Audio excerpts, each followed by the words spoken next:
I want to show you the stages that we chose for this tournament, which is happening this Friday at 5 p.m. MST. Winner gets a hoodie from JV5 Custom Clothing, so don't miss out. Before the tournament starts, you'll need to have the 8 custom stages downloaded before it begins. To do this, navigate to the online menu and then select Shared Content. From there, you can search by ID, which will then let you find all the stages you need.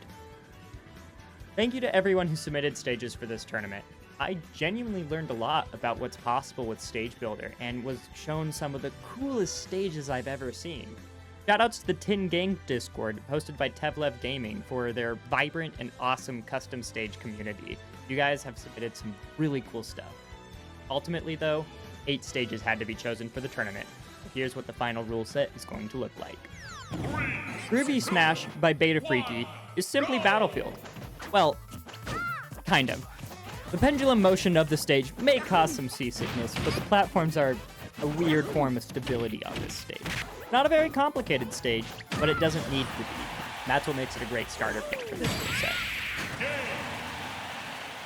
The Arc by Beat is based off of a level in Sonic, but the stage itself is quite simple.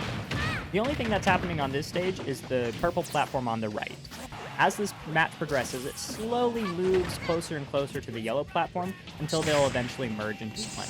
The idea of a platform that moves really slowly and then eventually merges into another platform is kind of novel, and, well, we needed more starters for this rule set. SMB Desertland by Samaro combines theming with function better than any other stage I've seen. By putting a teleporter into the pipes, you pretend that you're warping just like you would in Super Mario Bros. This lets you do really fun things, like smack your opponent across the stage and then hit him again. Just be careful of the walls on the side of the stage, though. Canopy Town Plaza by Pyrexel48 is a simple stage with a simple gimmick. That makes it a fantastic stage in my eyes.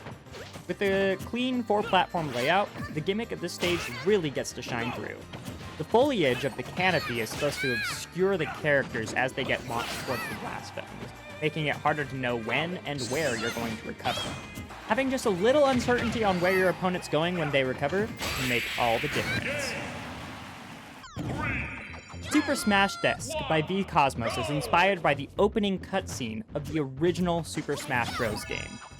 This beautiful layout is complemented by a unique technique known as buckets, which lets you create objects that you can pass through on the stage. This weird mechanic lets you hide inside of the stage and throw out attacks that your opponent will never expect. Thanks to its clever use of stage building quirks, it's able to pack way more into the stage builder than what would normally be possible. There will be a little lag when the game first loads in, but by the time the stage settles, everything will be fine. Now we're on to counter picks. You can only choose counter picks if it's not the first game of a set. Heart by CB Hypers was admittedly created to make Bowser Jr. a better character. But the concept of having a stage with the center replaced by wind is actually novel enough that I thought it would make a great inclusion in the rule set. A lot of characters interact really weirdly with the wind here, which makes for a really interesting counter pick. The unconventional layout on this stage makes it so a lot of characters can benefit from it in ways that you would never expect. And who knows, maybe Bowser Jr. is broken on this stage. Do you think your character could have a cool interaction with this stage? Smashkaville takes the iconic stage builder classic of a stage with cannons pointed in the blast zone. If you're gonna hit your opponent into the cannon, you can steal their stock. This simple idea is accented by a moving platform a la Smashville that can create interesting combo strings that feed into the cannons, while also having my logo in the background. Look, I'm biased. I like my logo. I'm a sucker for people referencing my channel. Of course it's gonna make it into the stage list.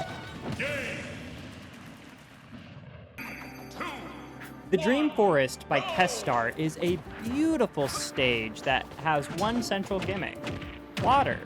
Except water's not in Stage Builder, so Kestar used a cool technique where you can create a thin layer of material that you can pass through, and then uses wind physics to make it so that way you can float. With the small platforms on the edges of the stage and the blast zones being right there, this can be a scary counter pick to go to. but the water can create some really fun moments. That's it. Those are the stages for the tournament that I'm hosting this Friday at 5 p.m. MST. It's free to enter, and we're doing it for charity. The charity we're supporting is the Rosa Vera Fund, an organization that goes down to South America to help children in need.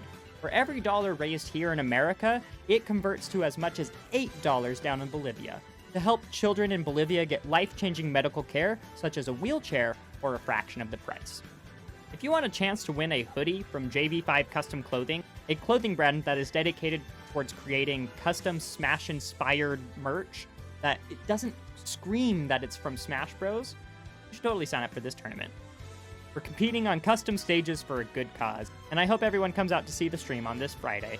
Thank you to JV5 for sponsoring this tournament, and I look forward to working with the Rosa Vera Fund and see how much money we can raise for those kids.